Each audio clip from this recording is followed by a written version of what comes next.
Beltran just won at 135, and obviously 140. Oh, he's a just 140 belt. Oh, I stand corrected. So he could possibly be another opponent for Jose Ramirez. Right. Okay. I was excited about 135. You know why I'm coming over, because you think you got the best. He could go down to 135. Okay, Loma. Okay, now what a competitor he is. Great competitor for a long, long time. He actually helped make you a lot of money with Pacquiao by being his lead sparring partner. Right? Now, I gotta ask you. Lomachenko is the hot button right now. Would you like to push him towards Teofimo Lopez, or would you want him, or would you push towards like a Tank Davis? Obviously, Mikey Garcia is going up. How would you like? Right beside these gentlemen, we have another special guest in the ring. A very, very special guest. WBC's Jill Diamond is here. Now our promoter has a special message for his mother who's with us tonight, and it's to keep fighting. He said you are the toughest fighter he knows. He is blessed to have a champion mother like you. We want you to keep battling, and on behalf of Top Rank and everybody here tonight, Jill Diamond from WBC to present you with your championship belt. Keep fighting, Mom! I think that our main event is around the corner. As our fighters come into the ring, we have one request, and it's that you hold up these purple cards, because tonight we want to KO cancer. So Fresno, the main event around the corner. We can hear you though, even if you're talking. Come in, hold up these cards, and let's get loud. Another big round of applause for our very special guest, ringside. This is boxing. This is Top Rank.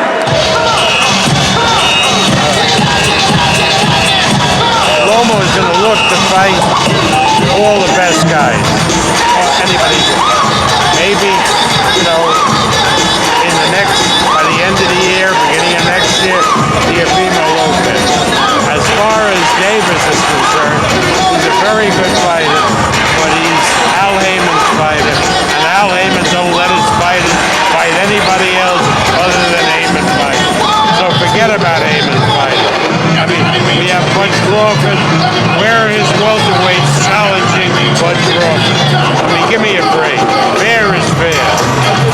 I have no problem with Oscar, Eddie Hearn, their fighters. We let our fighters fight on their card. Heyman's the one who is of a mindset to keep everything within Heyman world. So I don't want to even talk about an Al Heyman fight. Okay, but if I digress a little bit, where does that come from? Where is like the not wanting to fight each other come from? Where does that come from? It's Al Heyman's craziness. It's like a guy who's involved in boxing who nobody ever sees. I mean, the guy is nuts, right? He's not normal. But you've never met him. You've met him. Well, I met him. Okay. Yeah, you say you did. But I haven't seen him. I haven't seen him in a couple of years. Okay. Have you seen him? Yeah, I've seen him recently. Well, a little while ago. Yeah, a little while ago. Yeah, but y'all just worked together on the Stevenson card. Your fighter just beat Stevenson. That was a mandatory. Okay. Bozic was a mandatory for Stevenson, and the guy who really promotes it was Von Michel. He's a nice guy, but that's different. That was a person. How close were you guys to making Tank Davis, Lomachenko, when Floyd said he had spoken with you? He never spoke to him. Oh, that was just... There's never been a conversation with Floyd or Leonard Ellerbe. Ever a thought. I mean, when I understood it, was Floyd, for some personal reason, was angry at Davis, but Floyd, trust me, has never talked to us about Davis. And I like Floyd. We talked. Yeah, well, you promoted him. Yeah, he's a nice guy. How about Spence Crawford? How close to that? Y'all went viral in the hallway after in Oklahoma City. But it was nice. Everybody was, talking trash, but not profanity trash. Yeah. And everybody was having a good time. The Spence people were gentlemen. Crawford's people were gentlemen. I enjoyed the interchange. That was good. Well, Spence, if they ask him now, he has to say he has a fight coming up in March against Mikey Garcia, and Crawford is fighting Amir Khan. After that, we'll see. How hard was it to make Amir Khan fight? How easy was it? Well, you know, Amir Khan can negotiate you to death. When you reach a number, he calls up the next day with a little bit more. But anyway, it all worked out, and I like Amir Khan. I get a kick out of it. Is there any way you can flip-flop it where you put on your own pay-per-view and entice other fighters with money? Like, say you offer what Eddie Hearn did, offer a flat rate. Can you offer Earl Spence 15 million, 20 million? Well, has that ever been a consideration? Because Heyman is a manager or an advisor, and we can offer that, and we would offer that. As a matter of fact, we offered Danny Garcia a $3 million to fight Crawford, and we never heard back from him.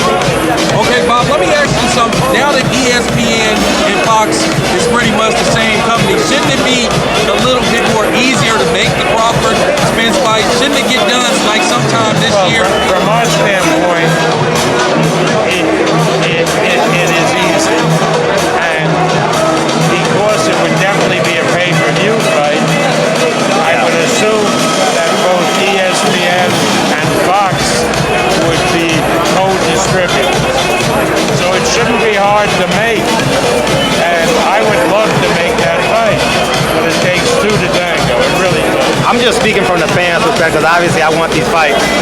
Do you think that Al Heyman's silence and probably you being visceral publicly, you think that's kind of like oil and water? No, I just think, I mean, if it was only me, top ranked, having that experience, then I would say that maybe it's some rivalry. But it's every other promoter has the same problem. Really? Do you think it has to do with litigation, y'all, with the litigation and all that? Well, the litigation's over. It's over, but you still carry those emotions. You still carry past relationships.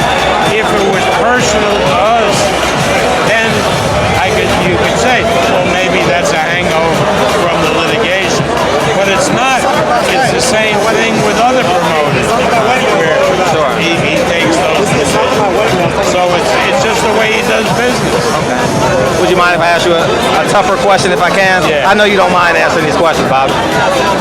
Why it seems like a fighter gets to a certain point and then it's like y'all sever ties. Like Manny Pacquiao leaves, Mikey Garcia leaves, Floyd leaves, Cotto leaves.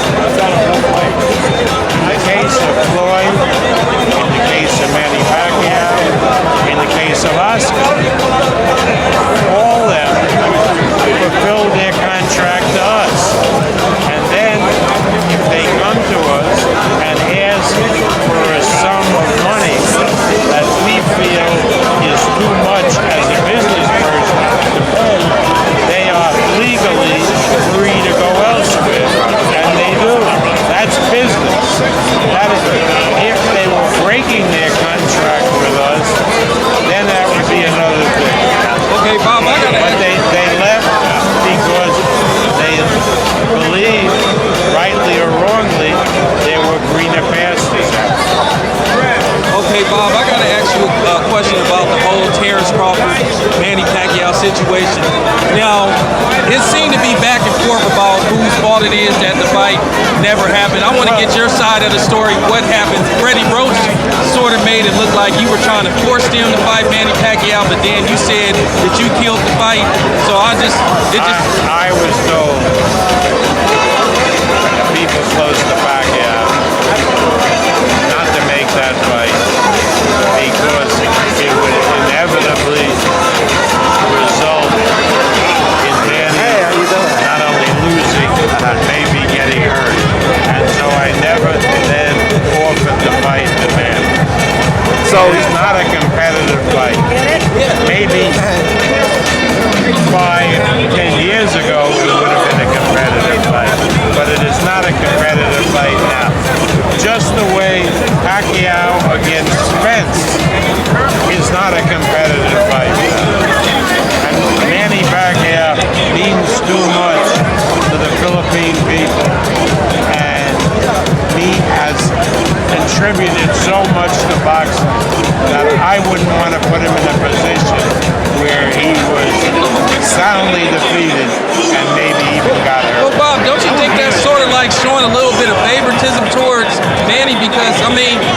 torch have got passed to Bud, sort of like a passing of the torch. Shouldn't he have got his chance to, you know, become a superstar by fighting somebody the likes of Manny Pacquiao?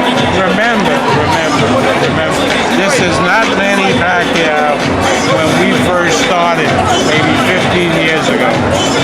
He's 40 years old. When a guy reaches 40, something, you know, maybe not him, but with most human beings, the cranium becomes less strong than for a young athlete. And therefore, a guy who's older can get seriously injured in a fight, in a contact sport. Any doctor will tell you that. And I wouldn't want that to happen to me. A fight with Rona was a good fight because Rona really couldn't hurt. Why didn't y'all make that fight? What? Why didn't y'all make that fight a while ago? What happened? It fell through? We tried. We started with, I think we offered Rona $4 million, and before a week was up, he was asking for $10 million. He wasn't worth $10 million. Let me double back because the fans are going to immediately say that Oscar De La Hoya fought Manny Pacquiao in his elder days.